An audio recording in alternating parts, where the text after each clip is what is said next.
Tutto fa pensare che si sia trattato di un incidente, di una drammatica fatalità.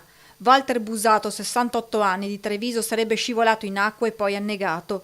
Stando alle prime ipotesi dei carabinieri che si stanno occupando delle indagini, l'uomo sarebbe morto così. Resta però il mistero su quando Busato sarebbe caduto in acqua.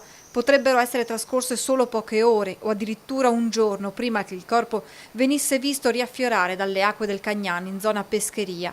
Ad accorgersi del cadavere un tecnico che ha subito dato l'allarme. Sul posto, oltre ai militari dell'Arma e al SUEM, i vigili del fuoco che hanno liberato e recuperato il corpo sotto lo sguardo scioccato dei passanti.